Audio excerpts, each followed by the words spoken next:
Hi guys, I'm Annabelle and welcome to Meeple Village. Today we are going back to the shelves. That's right, I'm going to be showing you more of the game collection. If you haven't checked out part 1 of the series, you can go ahead and check that out. We showed you a lot of games last time. Today we're going to show you more games. So if there's any game that you see that you'd like to learn more of, leave us a comment and we'll get right to it. In the meantime, why don't you just join me at the shelves and let's see the board collection. Let's get started. Let's pick up exactly where we left off. The first game we got, well, it's not just one box, but 4 boxes. So that should tell you that I really like this game. And guys, this is not even the core game. These are only the expansions. We are talking, of course, about Descent, Journeys in the Dark. What expansions do I have here?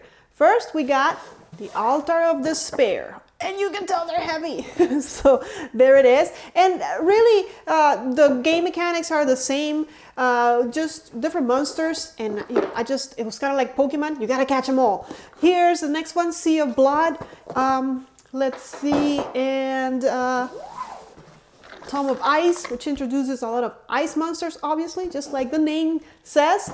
And this one is Road to Legend, which actually introduces a campaign mode. So you can go from one story to the next and just play it out, and your hero gets to grow and go to the tavern and learn about rumors and go out into the world and explore some more, and just a dungeon crawler in a box. And yes, it is by far my favorite dungeon crawler. And also, I gotta point out, this right here, all of the boxes you just saw, they are from the first edition of Descent. And I know there is a second edition, but this first edition holds such a dear place in my heart that I just can't get rid of the first edition stuff. So it's all here and it takes up a lot of shelf space, as you can tell. But let's move on to the next game. The next game we got is Post-Human. Now, Post-Human is an apocalyptic type of game where you're playing as a human trying to get to a shelter, a safe place, but along the way in your travels, you're gonna meet mutants, you're gonna meet perils, you might turn into a mutant yourself. Now, this game we've done a run through of, so if you wanna learn more about it, how to play it, how it works, how it goes, you can watch our video on it. It's really cool. Moving on then. The next game we got is another big box. This is Path of Light and Shadow.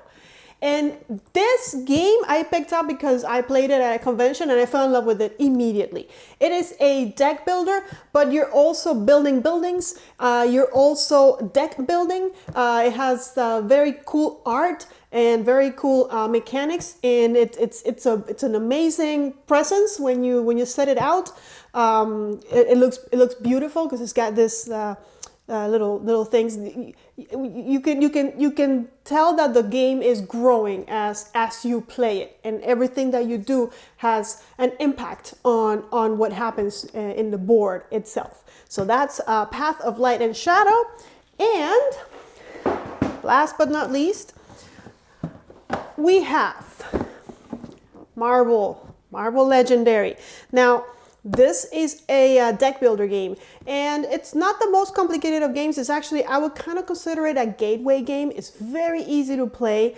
It's a great way to introduce new people to board games because everybody knows Marvel, or at least have seen or heard. I mean, who doesn't know Spider-Man or Captain America, all of those. So Iron Man, and usually people that like Marvel, then they have no problem trying the game, and it's a co-op, so you can kind of help them along, so get them introduced, get them to learn the game, and help out during the campaign. It's not a campaign, it's more like well, actually there are different monsters that you can battle, all of the famous ones, of course, that we all know and love. So in that respect, it is kind of, you get a different story every time, but it's a great game to play with friends that are new to the board game community. Now, it's not a super difficult game, but it's still fun. Sometimes simple is okay to play a simple game that you can enjoy with friends. And well, this one definitely does it. Legendary, the deck building game. with marble characters in it. And guys, we're gonna stop there. We're gonna show you more next time in part 3. But if you haven't checked out part 1, it's already out and ready, so you can see what you've missed on the games that we've already put out last time. And this is part 2, and we'll keep going until we are done with all of the shelves. So thank you for joining, and see you on the next one. Well guys, there you have it. That was some of the games in the collection. I really hope you enjoyed this video, and if you did, give us a thumbs up. It really does help to get your feedback. Also, subscribe to the channel so that you can see our next video. And don't forget to follow us on Twitter and Instagram so you can see some really cool photos of your favorite board game. Until then, may you play more games.